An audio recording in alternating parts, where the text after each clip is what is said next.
On the surface, Daniel and Emily Cooper were the kind of couple people envied. Their Instagram feed was a curated gallery of weekend brunches, mountain hikes, and anniversary dinners under warm string lights. They looked like they had it all: a modern, successful marriage built on equality and affection. But behind those filtered smiles lay a quiet estrangement that had been growing like mold in the dark, spreading slowly, unseen, until it began to consume everything that once felt real. Daniel noticed it first in the mornings. She used to greet him with a soft kiss and a sleepy smile as she reached for her coffee mug. Now, she barely looked up from her phone, scrolling through emails before the sun had even fully risen. Her eyes, once warm and full of curiosity, were always somewhere else, always chasing something he couldn't see. Their apartment in Seattle's Capitol Hill used to feel alive. Music in the kitchen, laughter echoing off the brick walls, the smell of cinnamon on Sundays when she baked just for fun. Now it was sterile, beautiful, but cold like a showroom, waiting for strangers to admire it. Daniel tried to tell himself it was just a phase. Work stress, deadlines, the pressure of Emily's new position at Maison Livia, a rising luxury fashion brand where she'd been promoted to creative director. She'd dreamed of that job for years, and when she got it, they celebrated with champagne and whispered promises about their future. But that future never came. Her new boss, Richard Lawson, entered their lives subtly. At first, a name that appeared in casual conversation. "Richard thinks this campaign could redefine our brand," she'd say, her eyes bright. Or, "Richard wants me to fly to New York next week for the showcase." The way she said his name carried a tone Daniel couldn't quite define: admiration, maybe, or something deeper. Richard was everything Emily had once said she admired: confident, articulate, charming. A man who walked into a room and commanded attention without trying. Daniel had met him once at a company event, a tall man in an Italian suit with an effortless smile and a gaze that lingered too long. He'd shaken Daniel's hand, complimented Emily, and said, "You must be proud of her. She's extraordinary." Daniel had smiled politely, but something inside him recoiled. There was too much familiarity in Richard's tone, too much warmth that didn't belong there. Over time, Daniel began to notice changes. Emily stayed late at the office more often, citing meetings that ran long or last-minute creative crises. Her texts became shorter, colder. Sometimes she didn't reply at all. The distance between them grew so quietly that it almost felt natural, like the slow erosion of a shoreline. Until one day he realized there was more absence than presence. At night, Daniel lay awake listening to the faint hum of the city outside. Watching the glow of her phone reflect on her face, she'd turn slightly away from him, fingers moving fast across the screen, and when he asked who she was texting, she'd say, "Just work stuff, Daniel. You wouldn't get it." He wanted to believe her. He wanted to believe the woman he married still lived somewhere inside the stranger sharing his bed. One evening, he came home early from the office. Rain was falling outside, soft and constant, blurring the lights of the skyline. He walked into the apartment expecting to find her there. She had said she'd work from home that day, but the place was empty. Her laptop sat open on the dining table, a glass of half-finished wine beside it, and her phone buzzed quietly next to the keyboard. He wasn't the kind of man to snoop. But that night, something in him broke the rule. He glanced at the screen. The name R. Lawson flashed across it.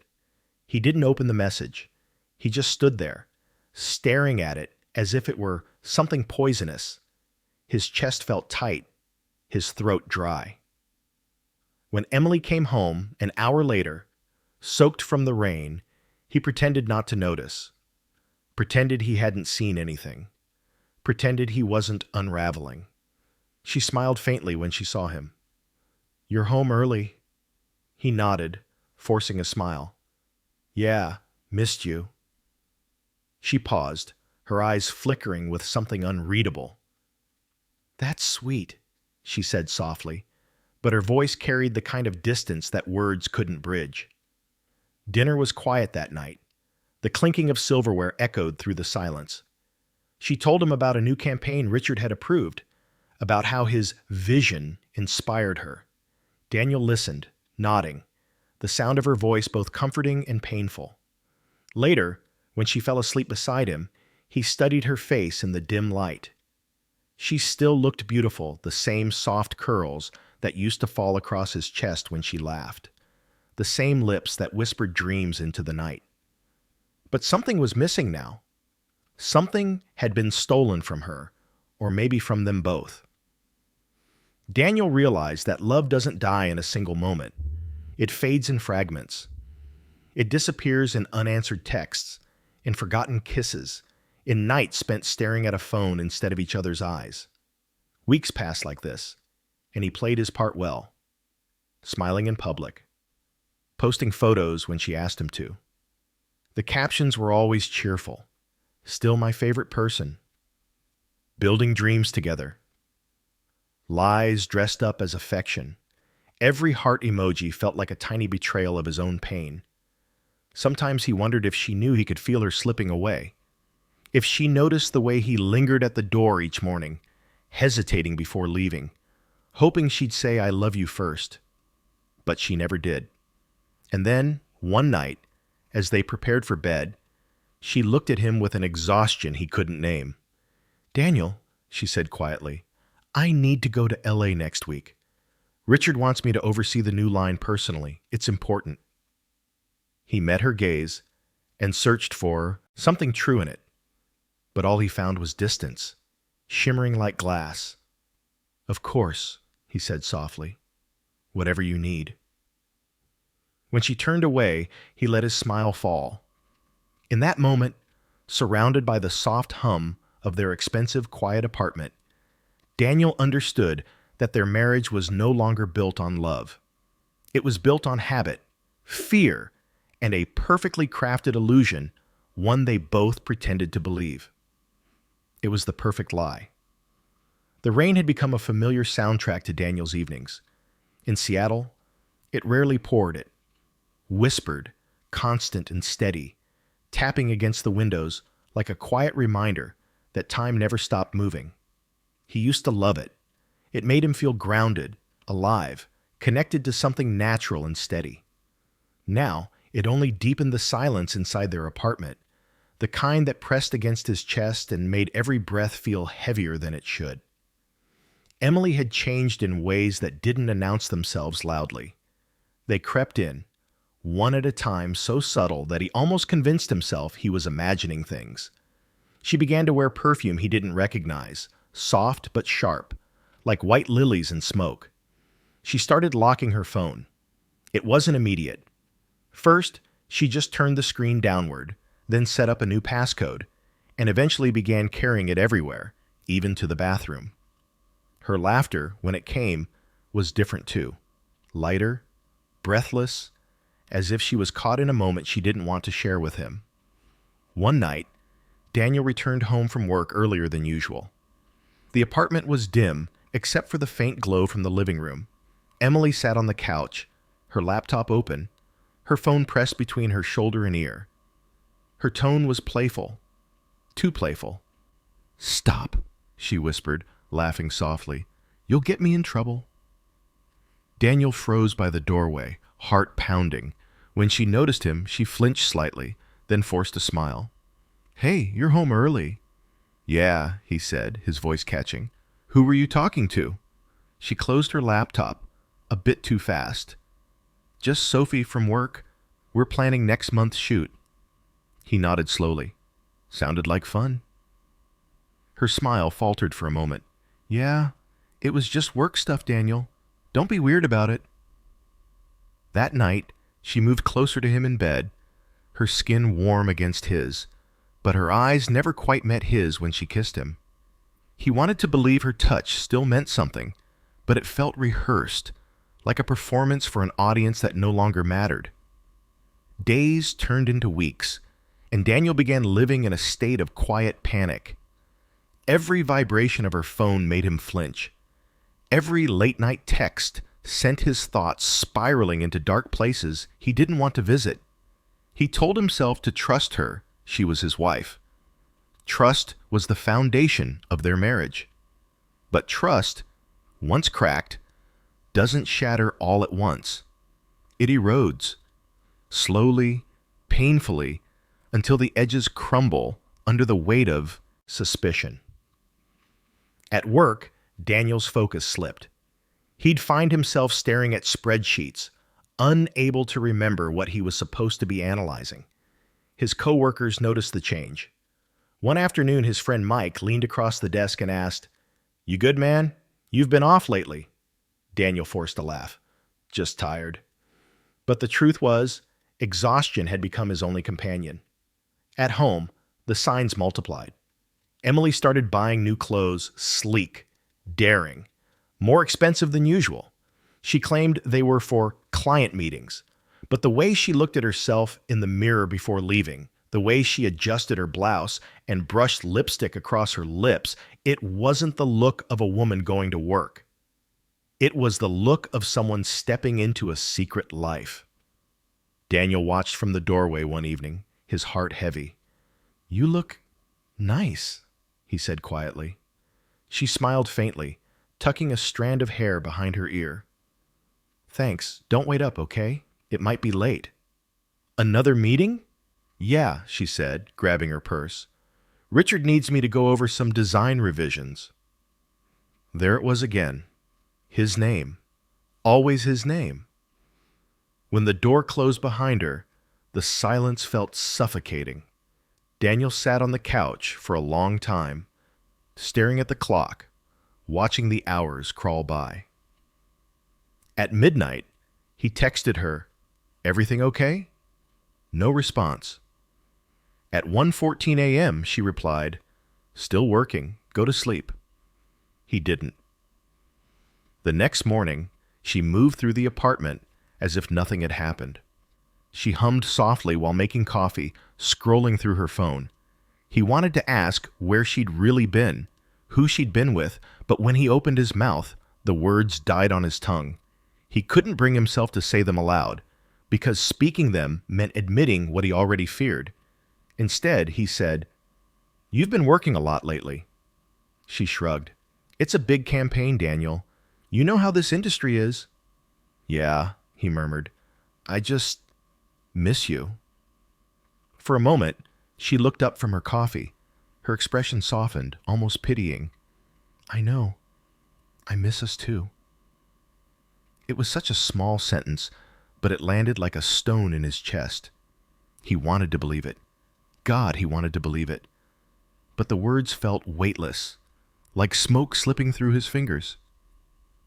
Later that week, on a Saturday morning, Daniel woke up to an empty bed.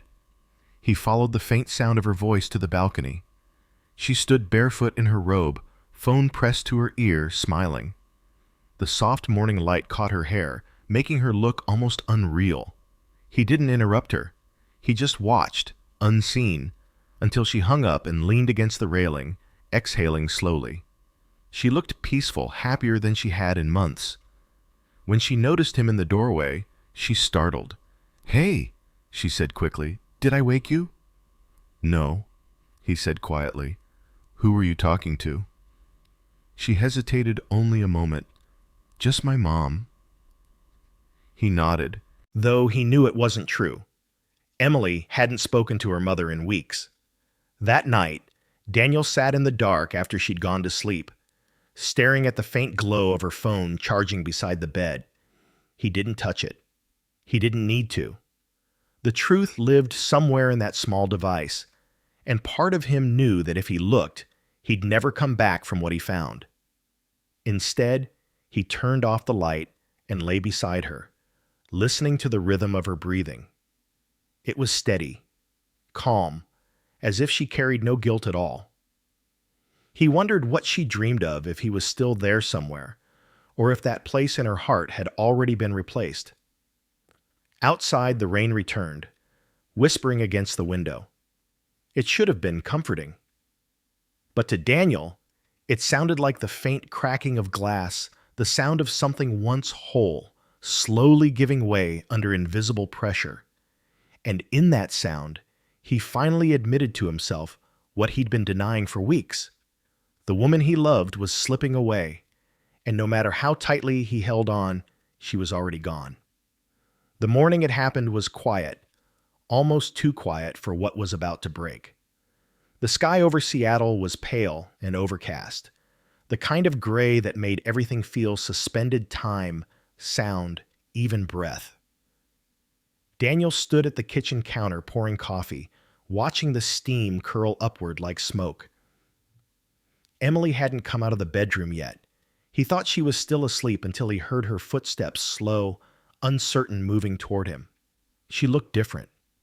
Her skin was pale, her eyes swollen from crying.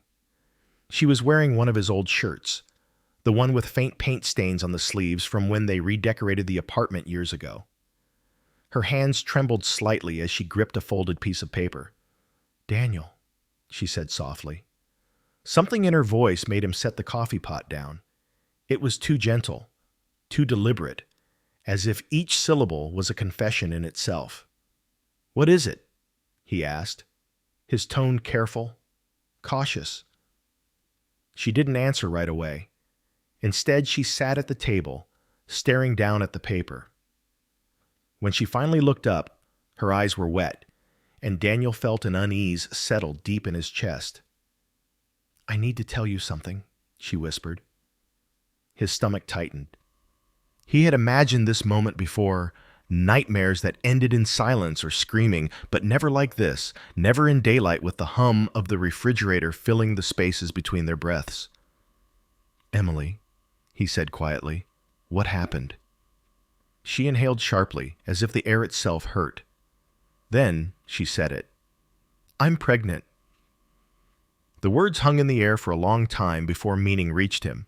He blinked, almost smiled, because for a second, a single fleeting second, he thought it was good news. They had talked about having children years ago, before her job consumed her, before distance became their only language. That's great," he started, a fragile hope sparking in his chest. "I mean..." She shook her head, tears spilling down her face. "No, Daniel, it's not." Her voice broke. "It's not yours." The world tilted. He didn't speak, didn't move. The sound of the rain outside grew louder, as if the world had chosen that exact moment to fall apart with him. When he finally managed to breathe, it came out as a whisper. "What did you say?" She was sobbing now, shaking, trying to reach for him, but he stepped back. "I didn't mean for it to happen," she cried. "It was one time, or maybe a few times, but it wasn't supposed to mean anything." His heart pounded so violently he thought it might burst. "Who?" Her silence was answer enough, but he asked again, his voice raw. "Who, Emily?" She hesitated, then whispered, "Richard." The name hit him like a blow.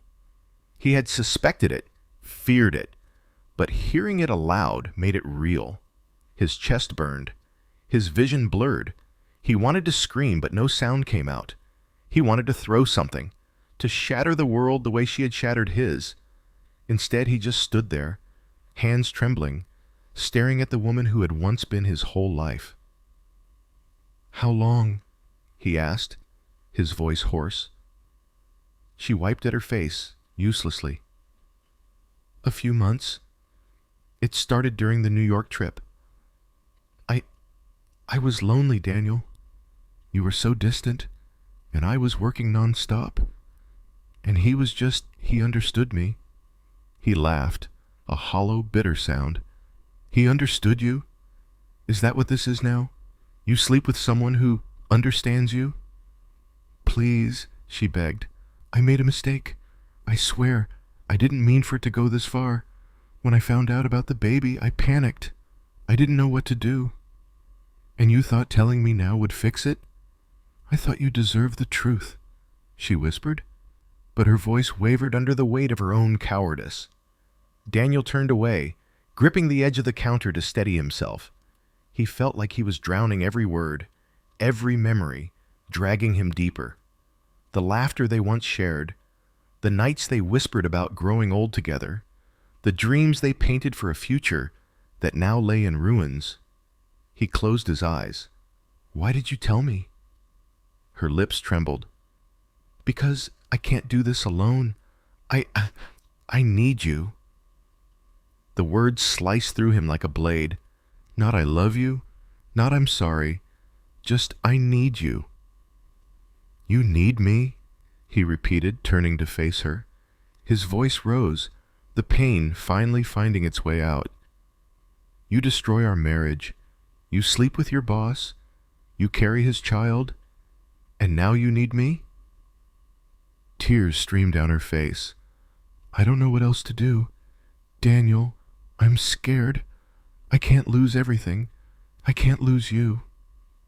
He stared at her, searching her face for any trace of the woman he used to know. But all he saw was fear, not of losing love, but of losing stability, comfort, the life they had built. He spoke softly, almost tenderly. "Are you crying because you hurt me, Emily? Or because you're afraid of what happens next?" She didn't answer. Her silence said everything. Daniel stepped back, shaking his head. "You wanted honesty? Here's mine. I can't even look at you right now. Every time I see your face, I see him.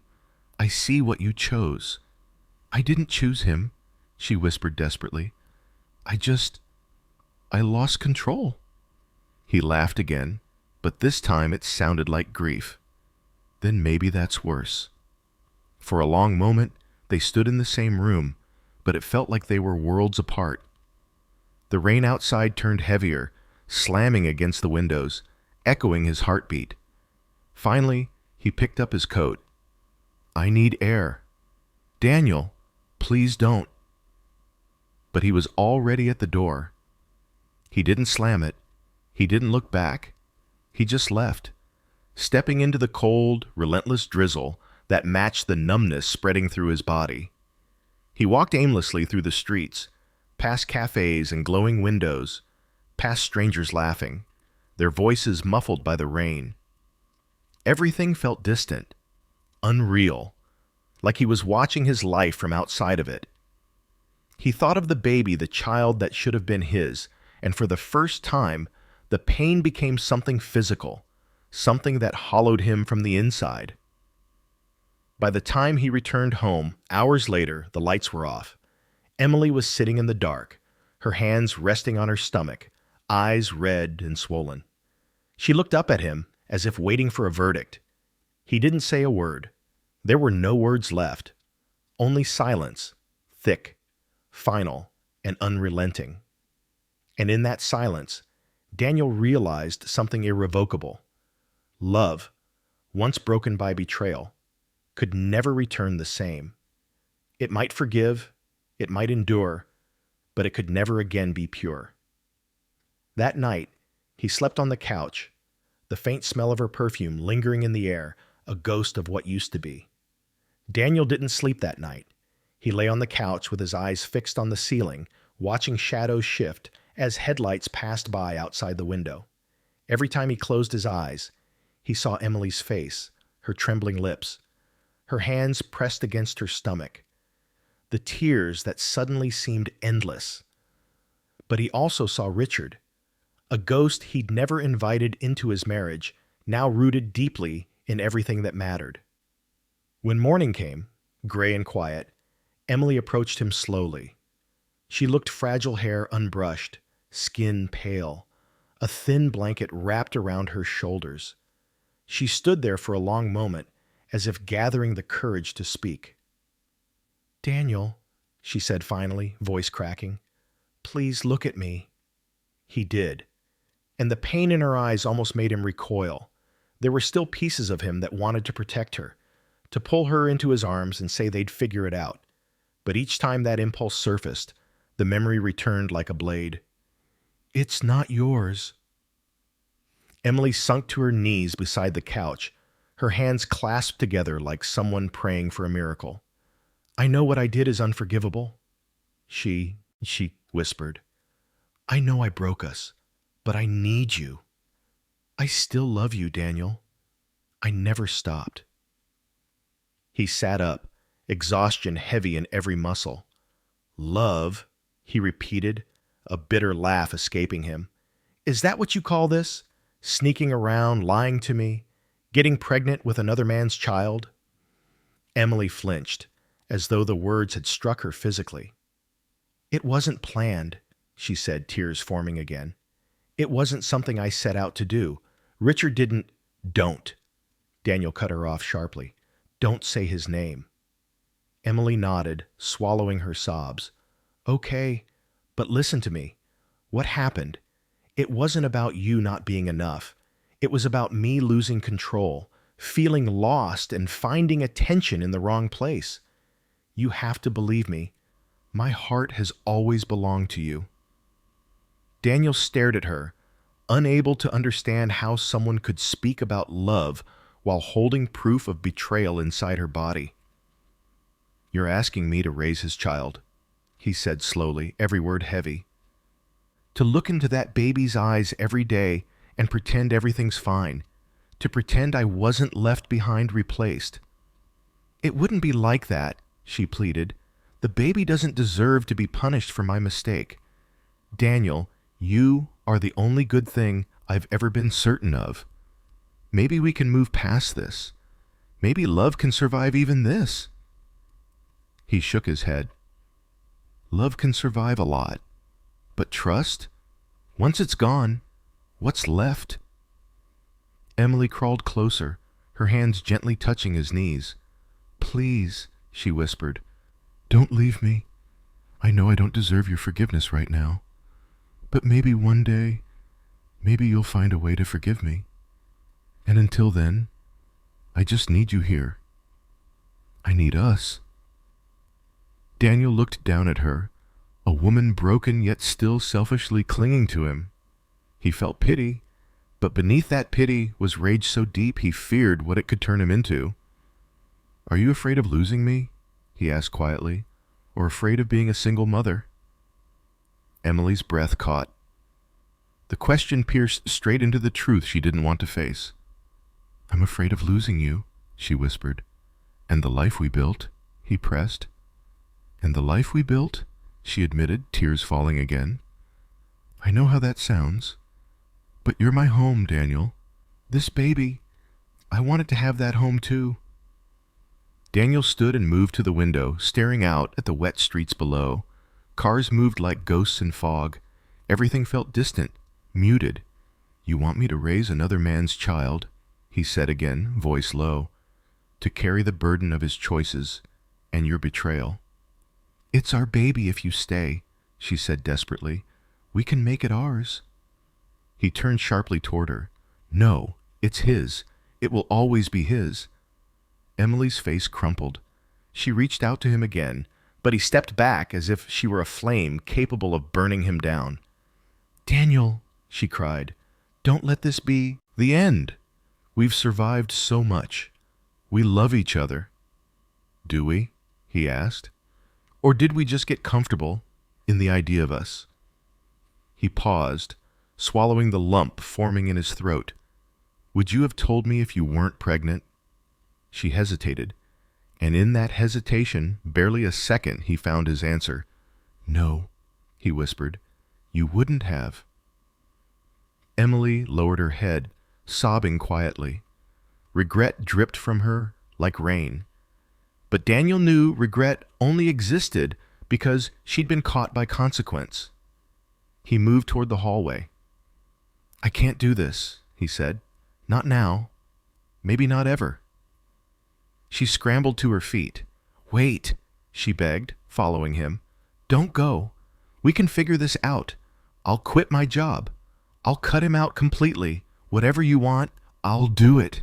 Funny how you can cut him out now, Daniel said, pain twisting with sarcasm. But he was the one you let in, into your work, into your life, into your body. Emily covered her mouth, sobbing harder. Daniel closed his eyes, forcing back the tears burning behind them. "Please," she whispered again, hands gripping his arm. "Don't leave me alone in this. I'm terrified." He gently pulled his arm away. "I'm terrified too, Emily." They stood inches apart, breathing the same air, yet separated by an abyss that could never be bridged. "Love may survive betrayal," Daniel said quietly, "but the version of love we had is gone." Emily stared at him as though the floor had disappeared beneath her. He turned and walked toward the door. She followed until her hand rested on the doorknob beside his. "Daniel," she whispered, her voice trembling, "if you go now, does that mean you're leaving for good?" He didn't look at her when he answered, "I don't know yet." And then he left. This time the door closed softly, but the quiet sounded worse than a slam. Outside, the rain continued to fall, washing the world clean. But no matter how hard it rained, Daniel knew one truth with brutal clarity. Some stains never wash out. The courthouse smelled faintly of old wood and rain. Daniel sat at the end of a long corridor, clutching a thin folder that contained the death certificate of a marriage that once felt immortal. The word divorce was printed in bold at the top of the first page. It was so official, so sterile, and yet, to him, it felt like signing away the most intimate years of his life. Outside, the rain hadn't stopped for days. It seemed the sky itself refused to let go, mourning something that had long turned to ash. Daniel's reflection in the window looked foreign, tired eyes, unshaven face, a man hollowed out by too many nights of silence. He had tried to find clarity, to believe that maybe, somehow, forgiveness could rebuild what had been shattered. But forgiveness required something to stand on, and their foundation was dust. The pen felt heavy when the clerk handed it to him. He stared at the line where his name belonged. A part of him wanted to rip the papers apart and scream, to ask how everything had fallen apart so quickly. But instead, he signed quietly, his handwriting trembling slightly, as if his body resisted what his mind had already decided. When he left the courthouse, the air hit him like a slap, cold, damp, and strangely empty. He stood on the steps for a moment, staring at the streets below. People hurried by under umbrellas, their lives untouched by his private storm. He envied them their simplicity, their oblivion. By afternoon, the whispers had already begun. News travels fast in small circles. Friends called, some out of concern, others out of curiosity. He ignored most of them. He didn't owe anyone an explanation. But when his phone wouldn't stop buzzing, he finally answered one call from Mark, an old friend who worked in the same office as Emily. "Daniel," Mark said, hesitant, "I heard about everything. People are talking." "I'm sure they are," Daniel replied flatly. "She's pregnant, right?" "Yes." Mark exhaled, the line silent for a few seconds. "Some of the others think you should have stayed. That it's cruel, you know, to leave her now." Daniel felt his stomach tighten. "Cruel?" he repeated quietly. "She cheated on me, Mark. I know, man, I know, but they don't see it that way. They see a husband walking out on a pregnant woman." He almost laughed, but the sound never made it past his throat. Then they can live in that illusion. They weren't there when everything fell apart. After the call ended, Daniel sat in his car, gripping the steering wheel. His hands shook not from anger, but from exhaustion. He had expected heartbreak, grief, even loneliness. But he hadn't expected the world to paint him as the villain in a story where he was already bleeding. At the coffee shop he used to visit with Emily, whispers followed him. Two of Emily's co-workers sat at a corner table, their voices just low enough to pretend discretion. "Poor Emily," one said, stirring her cup. "He left her, when she needed him most. She made mistakes, sure, the other replied. But who doesn't? You'd think he could have stayed until after the baby was born. Daniel stood silently at the counter, pretending not to hear. But every word sank deep. Poor Emily. The phrase echoed in his mind until it grew poisonous. He wanted to turn around, to tell them what really happened, that mistake wasn't a single moment, but months of deception. That every lie she told him was another knife slipped quietly under his ribs. But what would be the point? People believed what made them feel righteous. When he got home, the apartment felt emptier than ever. Her scent still lingered on the pillows. Her mug, white with a chipped handle, still sat on the kitchen counter. He hadn't been able to throw it away yet. Not because he missed her, but because it was proof that what they'd shared had once been real. He sat on the couch and opened the folder again. The legal terms blurred together. Petitioner, respondent, irreconcilable differences. Such simple words for such devastating truths. The next day, Emily called. He hesitated before answering, but something in him needed to hear her voice one last time. "I got the papers," she said softly. "So it's really over." "It's been over for a while," he replied. "Daniel," her voice trembled, "people are talking. They think you left me because of the baby. They think you're heartless." He let out a slow, shaky breath. "You knew that would happen. I didn't think it would hurt this much." He was silent for a moment, listening to her breathe on the other end. It was strange how someone could destroy you and still sound so fragile. "You told a lie, Emily," he said finally. "Not just to me, but to everyone around us. And now I'm the one living inside the wreckage of it." "I'm sorry," she whispered. "I didn't mean for any of this." "I know," he said, "but sorry doesn't erase it. Sorry doesn't change what I see when I close my eyes." There was silence, then a quiet sob. "I just wish things could go back to how they were." Daniel closed his eyes. "So do I. But they can't." When he hung up, the silence felt final.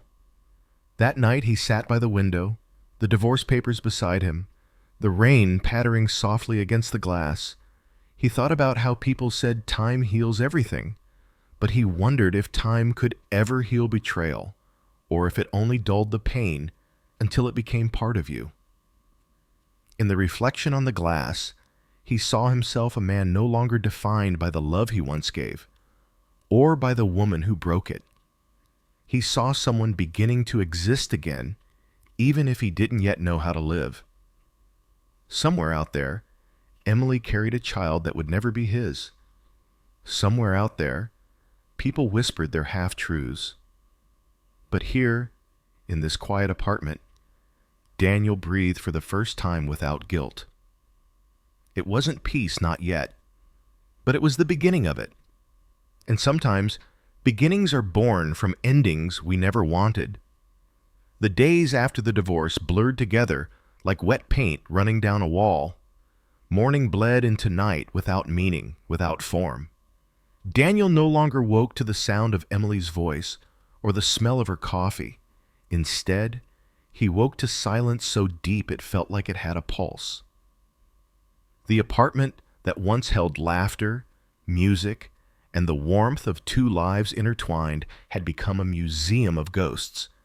Everything remained where she left it. The faint perfume on her scarf draped over the chair, the imprint of her on the couch cushion, the faint lipstick stain on a wine glass in the cabinet. He tried for a while to erase her presence. He boxed up photographs, folded away her clothes, deleted her number from his phone. But grief has a cruel habit of living in the in-between the gaps you can't touch. She wasn't there, and yet she was everywhere. At first, Daniel avoided people altogether. His phone gathered dust. Invitations from friends went unanswered.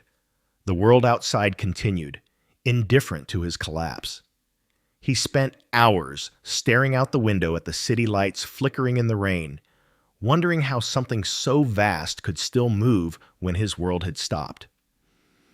He tried to keep busy with work, but even there, he was haunted. Every email, every conversation seemed drenched in gray. The people at the office whispered around him, soft enough to pretend they weren't talking, but loud enough that he could hear. Words like divorce, cheating, and baby floated through the air like poison. He learned to live behind a mask, a polite nod, a tired smile. The world applauded his composure, unaware that beneath it he was quietly unraveling. Nights were the hardest. The stillness of his apartment became unbearable. Sometimes he found himself replaying moments from the past as if he could edit them, make them end differently. The night they first met, her laughter spilling through a crowded bar, her hair catching the light like silk. Their first Christmas together, the way she pressed her forehead against his and whispered, "Promise we'll never change." He remembered the feel of her hand tightening around his during thunderstorms, the way she looked at him when she thought he wasn't watching. Those memories used to be sacred. Now they felt like lies dressed as love. But somewhere amid the ache, Daniel realized he couldn't keep drowning. He needed help. The first therapy session felt foreign, almost humiliating. He sat across from a woman named Dr. Karen Miles, mid-40s, calm voice, kind eyes. Her office smelled faintly of lavender and paper. Books lined the walls. Soft light filtered through the curtains. "Why are you here, Daniel?" she asked gently. He hesitated. "Because I don't know who I am anymore." They began to unravel his story piece by piece, not the surface details, the affair, the baby, the divorce, but the quieter things beneath. The silences at dinner, the avoidance, the unspoken resentments that grew roots. "Do you think you stopped trying before she did?" she asked one afternoon. Daniel thought for a long time. "Maybe," he admitted. "I thought love was supposed to sustain itself, that if it was real, it would just last." "Love doesn't die overnight," she said softly. "It starves slowly." The words stayed with him long after he left. He began journaling at night at first, as part of therapy, but eventually, because it felt like breathing again. He wrote about their first years together, the way they'd built dreams like fragile glass houses, believing nothing could shatter them. He wrote about the arguments, the exhaustion, the nights she turned away from him in bed and he pretended not to notice. He wrote about the betrayal, not just hers, but his own failure to see how far they had drifted. Through the pages, he began to see something he hadn't before. How love, even when it ends, doesn't disappear. It transforms into something quieter, heavier, a memory, a lesson, a scar. Weeks turned into months. The rain outside eventually gave way to spring. Daniel started running again early mornings when the streets were still empty. There was something healing in the rhythm of his footsteps, the steady burn of his lungs, the sound of his heartbeat syncing with the world again. At the park, he'd sometimes see couples walking hand in hand. It used to pierce him, but now it only stirred a quiet understanding. He knew love wasn't what it looked like in photographs. It wasn't perfect dinners or smiling posts. It was work, compromise, forgiveness, and when it failed, it was survival. One evening, after a long run, he sat on a bench overlooking the lake. The sky was streaked with pink and gold, the city humming softly behind him. He pulled out his journal and wrote, "I used to think betrayal ended love. Maybe it only ends the illusion of it. Maybe real love is what survives after everything else burns away." He looked at the words, feeling something shift inside him, something small, but real. Later that week, he met Dr. Miles again. "How are you feeling today?" she asked. He smiled faintly. "Lighter, Still broken, maybe, but not shattered. That's progress, she said. He nodded. I think I've stopped asking why. There's no answer that makes sense. There's just what happened and what comes next. She smiled. And what do you want to come next? Daniel looked out the window, where the sunlight spilled across the glass. Peace, he said, and maybe someday, forgiveness. Not for her, at least not yet, but for myself. When he left the office that day, the world looked a little less gray. He stopped by a bookstore and picked up a blank journal. On the first page, he wrote just one line. This is where I start again. Back home, the apartment no longer felt haunted. It was still quiet, but the silence had softened. He made himself dinner, lit a candle, opened the window to let the spring air in. Somewhere in the distance, a siren wailed, a reminder that life went on messy, unpredictable, beautiful in its resilience. Daniel took a deep breath and looked around. For the first time in months, the emptiness didn't feel like loss. It felt like space to rebuild, to rediscover, to exist without apology. And in that stillness, with the past finally behind him, he understood something simple and profound. Healing isn't about forgetting. It's about learning to live with the memory and finding peace in its echo. It was early March when Daniel received the call. The sky was a flat, colorless gray, and the city outside his window was wrapped in the kind of cold that seeped into your bones. He hadn't heard Emily's voice in months. When he saw her name flash across his phone, his first instinct was to let it ring. But something curiosity, decency, or maybe the ghost of who they once were, made him answer. Daniel, she said softly, her voice trembling on the other end. It's time. I'm at St. Mary's Hospital. For a moment, he didn't know what to say. He just stood there, staring at the floor, the sound of her breathing crackling faintly through the line. You're having the baby now? Yes, she whispered. I thought you should know. He closed his eyes. 1,000 emotions surged inside him. Pity, resentment, confusion. He thanked her quietly, promised nothing, and hung up. But the call stayed with him. It pulsed in his chest long after he put the phone down. That night he couldn't sleep. The wind howled outside his apartment, rattling the windows.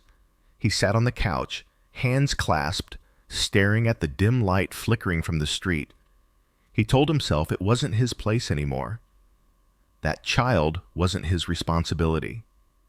Yet, beneath all his logic, something deeper tugged at him, a strange, aching tenderness he couldn't name.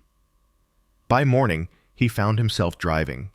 The roads were slick with rain, the world a blur of headlights and puddles. He didn't know why he was going. He told himself it was closure, a goodbye.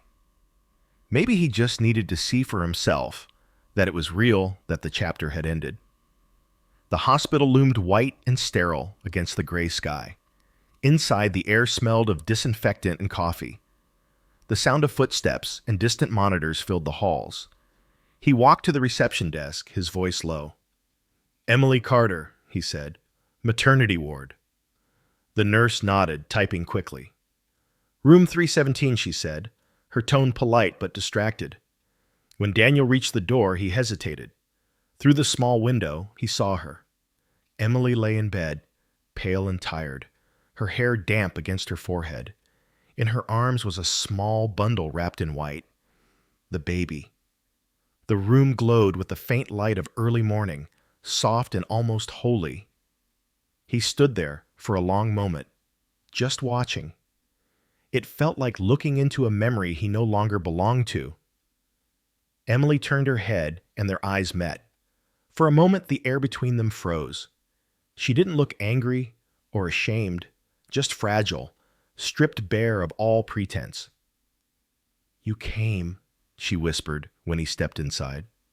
I wasn't sure I would, he admitted. There was silence then, broken only by the faint cooing of the newborn. Daniel's eyes drifted to the baby. She was impossibly small, her skin pink and soft, her fingers curling into the air. "She's beautiful," he said quietly. Emily smiled weakly. "Her name's Grace." Grace. The word felt heavy with irony, yet strangely fitting. Daniel stepped closer. "May I?" Emily nodded, and he moved to the side of the bed. The baby stirred slightly as he leaned in. When his eyes met hers, wide, curious, unknowing, something in him cracked open. He felt a rush of emotion he couldn't control. It wasn't love, exactly, but something adjacent, an ache, a yearning, a deep, impossible tenderness for what could have been. For a moment, he saw the alternate life he had once imagined, the two of them raising a child together, mornings filled with laughter instead of silence. A future that now belonged to someone else. "She doesn't know any of this," Emily murmured. "The mistakes, the hurt, she's just new." Daniel nodded. "That's how it should be." Emily looked at him then, tears glistening in her tired eyes. "I don't expect forgiveness," she said softly, "but thank you for coming. It means more than you know." He swallowed hard. "I didn't come for you," he said, but his voice lacked conviction. "I came to say goodbye to what we were, to who I was."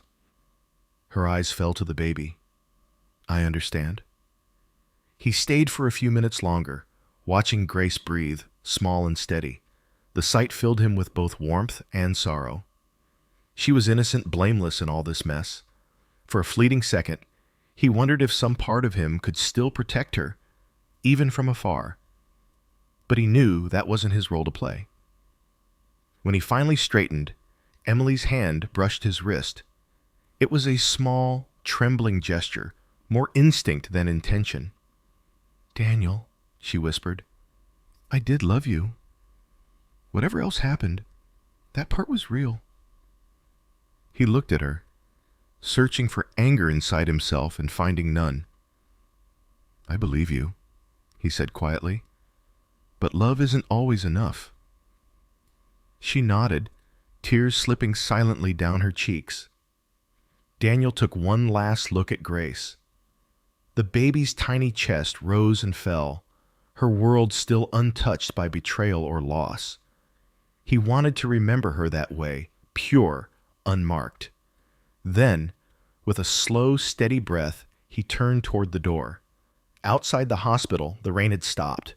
The air was clean, the sky pale blue after days of gray. He stood there for a moment, hands in his pockets, letting the sunlight fall across his face. It felt strange light after so much darkness. In his mind, he saw Emily in that room, holding Grace, whispering soft promises into her ear. He didn't know what their future looked like.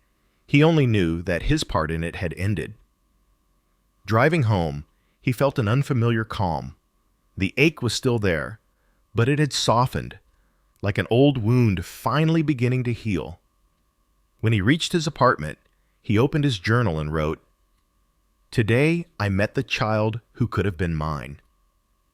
She looked at me with eyes that didn't yet know what loss meant. I think that's how I'll remember her before the world leaves its marks. Maybe that's what forgiveness really is. Not forgetting, but letting go without bitterness. He closed the journal and sat quietly, watching the afternoon light drift across the floor. For the first time in a long while, he didn't feel haunted. He had said his goodbye to Emily, to Grace, to the man he used to be. And in that quiet, Daniel understood something that words could never quite express. That sometimes, love doesn't end in hatred or regret. Sometimes, it simply fades into gratitude for what once was, and for the strength it takes to finally walk away. The ocean stretched endlessly before him, gray-blue and vast, moving with the slow rhythm of something ancient and unbothered by human pain. Daniel stood barefoot on the damp sand, the wind tugging gently at his shirt, the salt clinging to his lips. It was early evening, the horizon a soft wash of amber and silver as the sun began to sink.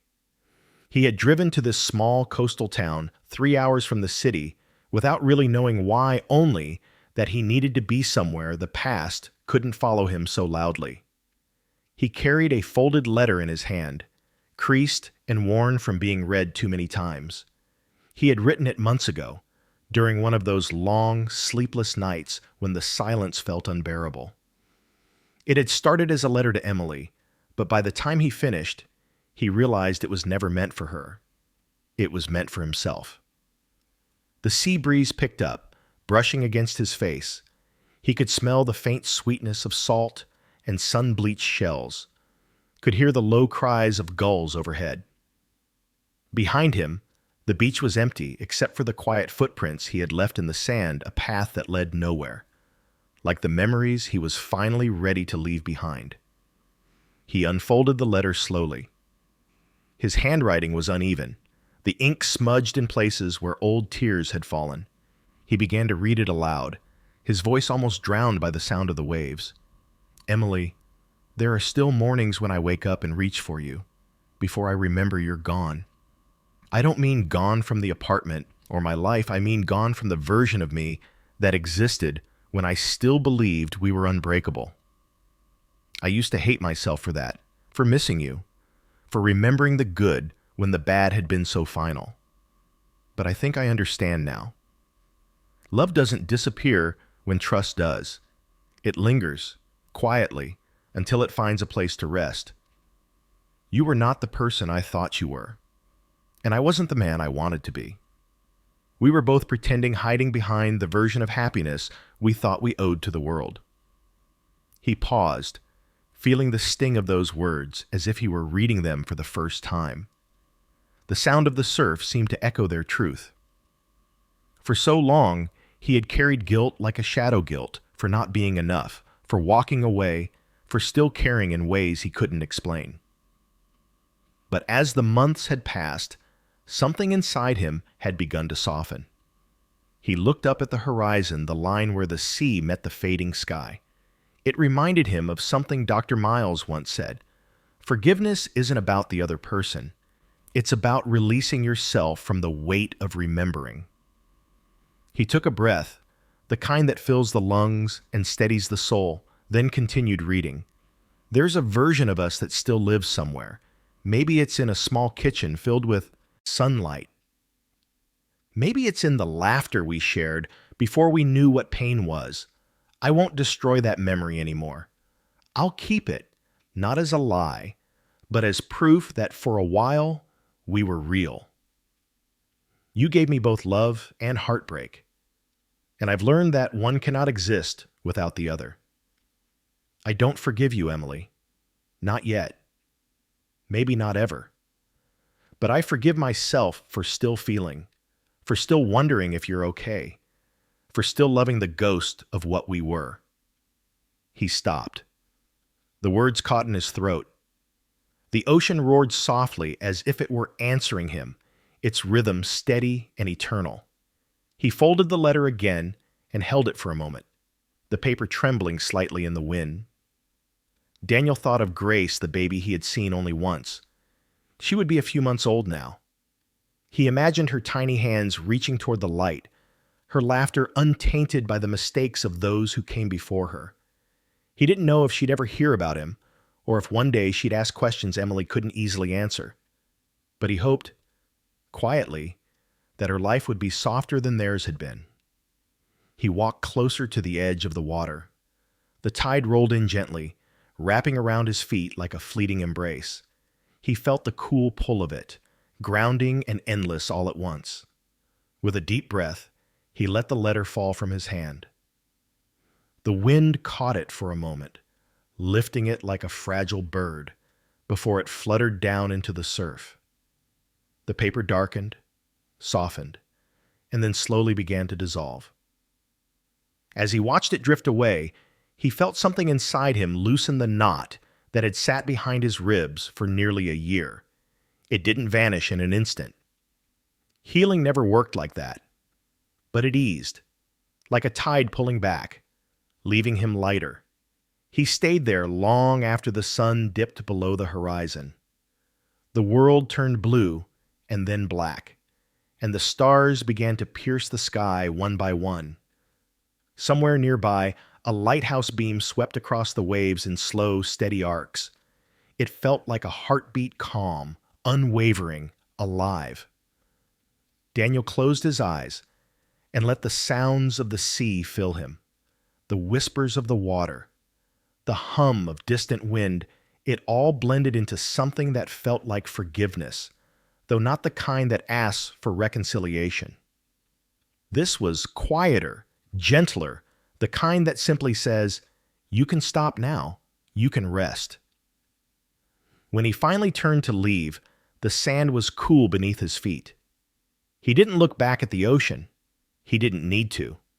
Driving home along the coast road, the windows down, he felt the wind move through the car, carrying the scent of salt and freedom. The world outside seemed wide again, not like a place filled with loss, but one filled with possibility.